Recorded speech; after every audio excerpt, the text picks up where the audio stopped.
Welcome to review for Management 481. Today we are going to go over the Chapter 2 vocab terms. I'll go pretty fast because we actually have a lot for this chapter, so let's just get into it. The first term is autonomous actions. The book definition is strategic initiatives undertaken by lower-level employees on their own and often in response to unexpected situations. These are basically actions taken by employees that are not prompted by the boss, usually when stuff out of the routine happens. The next term is behavioral economics. The book definition is a field of study that blends research findings from psychology with economics to provide valuable insights showing when and why individuals do not act like rational decision makers. Behavioral economics basically is a mix between psychology and economics, as we just said, and it will show why humans do what they do in situations that are unexpected. Black swan events. This book definition says incidents that describe highly improbable but high impact events. So I guess black swan being like rare or improbable, and then you only see them ever so often, so these events are very high impact though. Cognitive biases. These are obstacles in thinking that lead to systematic errors in our decision making. Cognitive biases can be conscious or subconscious, and it's basically patterns in our brain that don't allow us to be rational when making decisions. Sometimes they're helpful, sometimes they're not, but basically it's ideas that we have kind of pre-programmed that don't let us be rational. All right, next is cognitive limitations. These are constraints such as time or a brain's inability to process large amounts of data. Cognitive, meaning like cognition, how your brain works, and then limitations, like limits. So cognitive limitations are basically things that stop us from reaching our full brain's capacity. There's a movie that I love called Limitless, where basically you can take a pill and it allows you to access your entire brain. And so in that movie, it would be removing all cognitive limitations. Highly recommend it. There, of course, are symptoms to the drug, and it's highly coveted, so lots of drama. It's a good one. Next is confirmation bias. This is a cognitive bias in which individuals tend to search for and interpret information in a way that supports their prior beliefs. Basically, cognitive bias is if you already believe something, then you're going to search out information to support that belief, not necessarily the right information. Core value statements. These are statements of principles to guide an organization as it works to achieve its vision. I remember when I played soccer at the beginning of the year, we would always, as a team, determine our core values. Some of those examples would be like hard work, dependency, honesty, and so every business has these, but usually if they're put on paper, people are more likely to follow them. Devil's advocacy. This is a technique that can help improve strategic decision making. A key element is that of a separate team or individual carefully scrutinizing a proposed course of action by questioning and critiquing underlying assumptions. So basically, this is if you have a group project, devil's advocacy, like if someone's like, I'm gonna play the devil's advocate, it's taking the opposite perspective on purpose and then trying to point out like all the faults, which can be a little harsh. Everybody knows that kid in class who was like, let me just play devil's advocate. But it's actually a technique used in management too, where someone who's not part of a team will take the opposite perspective on purpose and then try to critique it. Dialectic inquiry. This is a technique that can help improve strategic decision making. Key element is that two teams each generate a detailed but alternative plan of action. The goal, if feasible, is to achieve a synthesis between the two plans. So basically, dialectic is kind of like language or talking back and forth, like a dialogue, and then inquiry is a question. So what this is getting at is you have two teams who both come up with ideas for something, and then kind of blending the two is what the goal of this management strategy is. Dominant strategic plan. The strategic option that top managers decide most closely matches the current reality and which is then executed. Basically, the dominant strategic plan is whatever plan the managers put into action because they think it would be most successful. Next is escalating commitment. This is a cognitive bias in which an individual or group faces increasingly negative feedback regarding the likely outcome from a decision, but nevertheless continues to invest resources and time in that decision, often exceeding earlier commitments. And so this I always think of like gambling. It's hard when you've like put so much down, you don't want to like lose what you've already put down. So you get escalated commitment, even though you probably might have friends and family being like, you should probably not do this. You continue to invest resources and time into that decision. And so this can apply for management too. If someone is really committed to a decision, it'll just lead to escalating commitment, even if they're receiving negative feedback from peers. Next is groupthink. This is a situation in which options around a leader without individuals options all come together around a leader without individuals critically evaluating and challenging the leader's assumptions. So basically, this is when you have someone really charismatic in charge, or someone just takes control of a group and everyone just goes along with it, kind of like the concept of sheeple. So groupthink is on a lower level than everyone just going along with one decision. It's like in a group project, maybe one person takes charge and everyone's like, all right. Illusion of control. This is a cognitive bias that highlights people's tendency to overestimate, to control events. Whew, I get this so much. This is probably one of the main causes of whenever I'm stressed out. When you think you have control over something, then it's not going well.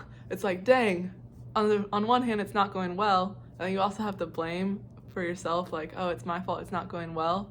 So the illusion of control is basically when you think you can control something but you can't. So it's a good idea to pop that bubble, help with stress, and see what you can actually control. Intended strategy. This is the outcome of rational and structured top-down strategic plans. Basically, it's being intentional with the order of operations in which you execute a plan.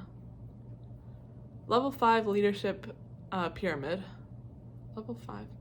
This is a conceptual framework of leadership progression with 5 distinct sequential levels. This was super interesting to read about. It was basically saying that for an employee to reach the 5th level or the top level of the pyramid, which is an executive, they need to progress in order. They start as like a lower level employee, then go here. I think it's like management, CFO, CEO. There's 5 levels. Maybe I'll make a video on that. That could be fun. But the theory is that you have to go through each level to reach the top. You can't manage a company without knowing what it's like in the lower operations, which I agreed and disagreed with. I remember talking to this lady at my church like a couple years ago, and her job was to be an outsourced manager. So she'd come into a company, manage it for like a year and a half, and then leave, try to fix all its problems, even though she didn't necessarily work there or like know the employee experience, but she was really helpful to the companies. So I thought that was kind of like the opposite perspective, that you don't have to work your way up. But this theory I thought was pretty interesting too. Probably for people who aren't naturally good at, or like don't have her skill level of, oh, I can just come in and shift the culture, then this theory would be applicable. Mission. This is a description of what an organization actually does. So a lot of companies have a mission statement. We seek to deliver the best products, reliable help, good customer service. Basically, what is the point of the company? Organizational core values. We talked a little about values. These are ethical standards and norms that govern behavioral of individuals within a firm. And so core value statements are like saying we like honesty, or like honesty is important to us. Whereas organizational core values are more like ethical standards across the board, if that makes sense. Those two terms are probably the most similar and confusing. So if you're studying for the test, I might just Quizlet it. All right, realized strategy. This is a combination of intended and emergent strategy. So I guess realized strategy, it comes from the word like to realize something, to be like, oh my goodness. And so in this framework for developing business plans, it's where you have something that you want to do, like a strategy that you're intending to go with, and then you realize there might be another strategy and you kind of combine them, and it forms into your plan. Reason by analogy. Love a good analogy. I don't know about you. This is a cognitive bias in which individuals use simple analogies to make sense of complex problems. And so this can be dangerous. You might apply like a very simple dynamic, like, like maybe with a pet, to like a whole corporation. You want to be careful in just shifting over to ideas and saying, oh, this is analogous in this facet, it must be the same for here.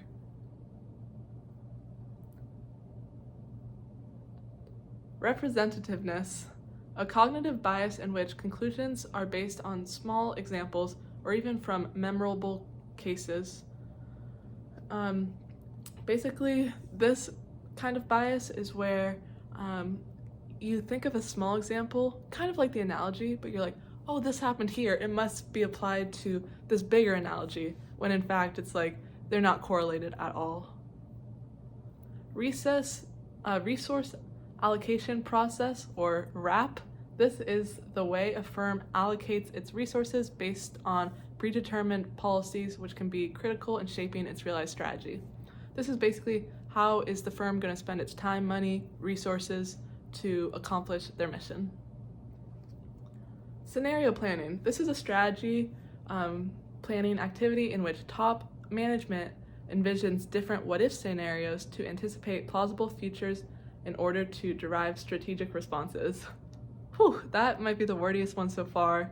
I think this is basically just saying top management uses what-if scenarios to see what would happen. Serendipity. This is any random events, pleasant surprises, or accidental happenstances that can have profound impact on a firm's strategic initiatives. So it's like, oh, look at that. It happened to be sunny when it was going to snow, so now we can deliver the packages where we thought we wouldn't get our payments for 2 more weeks. Something like that. Oh, how serendipitous. Strategy as planned emergence. Strategy process in which organizational structure and systems allow bottom-up strategic initiatives to emerge. Basically, strategy as planned emergence. Emerging is kind of coming up, not necessarily from the bottom, but just coming from somewhere. So this kind of strategy is where maybe a lower level employee has an idea and it kind of makes its way to the top. Strategic Business Unit, or a SBU. This is a standalone division of a larger conglomerate, each with its own profit and loss responsibility. So strategic business units, I kind of think of like at a soccer game, if you have the halftime performers and like the people selling food and the ticket booth, it might all be different units. If they were all connected to like the same soccer club, they might be the same, but I know like the halftime performers get paid differently and aren't like connected to the profit of the teams. So it's basically, it's all kind of one business working together, but there are specific units or like kind of different areas of function. Strategic dissonance. This occurs when a firm's strategic fit is no longer applicable for competitive realities. Basically, this is when the strategy is not working. There's dissonance, which means like kind of a gap in between what is and what should be. And so if it's strategic gap, it means that you need to fix your plan of action. Strategic inflection point. This is a turning point in determining the future of a company. So an inflection point, this is like, oh, this event, either good or bad, is going to shift the whole way we operate. Strategic initiative. This is any activity a firm pursues to explore and develop new products and purchase and processes. So Basically, it's kind of like initiative, like we were talking about the lower level employees taking, but strategic being like the company-wide. It's like a strategy, like, oh, we're gonna take this course of action. Strategic intent. A lot of strategy here. We're almost done through this section. A stretch goal that pervades the entire organization with a sense of purpose. Strategic intent basically is a very ambitious goal or mission statement that impacts basically everyone in the company. Strategic leadership.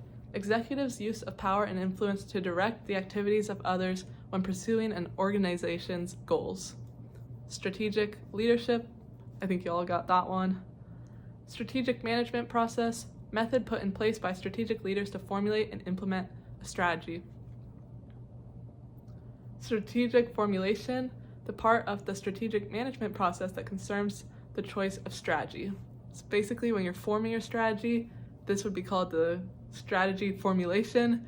Before you actually implement the strategy, you have to think of what it's going to be. So that's what that stage is called. And then when you implement it, that's called strategy implementation. All right, only 6 more terms. We have System 1 versus System 2. System 1 is one of 2 distinct modes of thinking used in decision making. It is our default mode because it is automatic, fast, and efficient, requiring little energy or attention. System 1 is prone to cognitive biases that can lead to systematic errors in our decision making. And I'll read the definition for System 2 and then we can talk just real fast about the difference. System 2, one of the 2 distinct modes of thinking used in decision making that applies rationality and relies on analytical and logical reasoning. Thus, it is an effortful, slow, and deliberate way of thinking. So basically, System 1, I think of like the gut, and then System 2 is like the brain. System 1 makes very fast, on-the-fly decisions. It doesn't really analyze where those decisions might be coming from or the long-term impact, whereas System 2, it might make a spreadsheet, it might think very slow and be very intentional, and not necessarily trust your first instinct, but kind of think through all the possibilities, maybe do a cost-benefit analysis. So one is not better than the other. It depends how fast you need to get the job done, how important the decision is, many factors, but System 1 is like our instinct, and then System 2 is like our brain, our thinking. Theory of bounded rationality. This is when individuals face decisions, their rationality is confined by cognitive limitations, like we talked about, and the time to make the decision. Thus, individuals tend to satisfy rather than to optimize. This is probably my favorite term because it is so real. You have to weigh your cognitive limitations versus your time available to make the decisions. You can either sacrifice one and do the other or the opposite. Like if you have a lot of time to make a decision, you can kind of eliminate your cognitive limitations through the time it takes you to build a spreadsheet or go through all the possibilities, or you can make a fast decision but maybe have those cognitive limitations of biases. So the theory of bounded rationality is like our rational decision making is bounded by either time or our limitations, which is kind of beautiful and real. Like if everyone had a limited time, that might solve most problems. All right, top-down strategic planning. This is a rational, data-driven strategy through which top management attempts to program future success. So basically this is a strategy leading through the top people in the organization. Upper echelons theory. Me and 2 of my friends have these little ducks, and they have these fancy glasses, and we call them upper echelon ducks because they're like fancy and rich and high class. These little rubber ducks. But basically, upper echelons theory is a conceptual framework that views organizational outcomes as reflections of the values of the members of the top management firm. So this is basically saying the upper management is, however the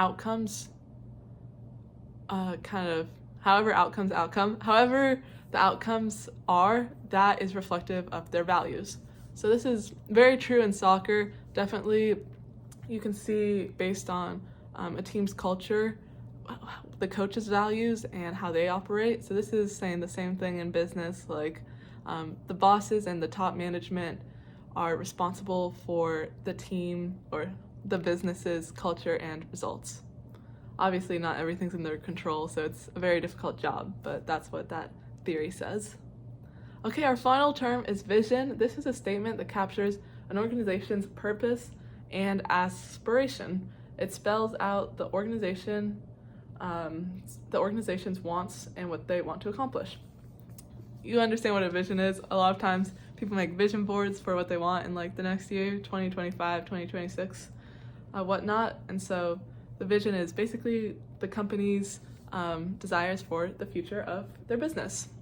These were the Chapter 2 terms. I hope this was helpful. Good luck.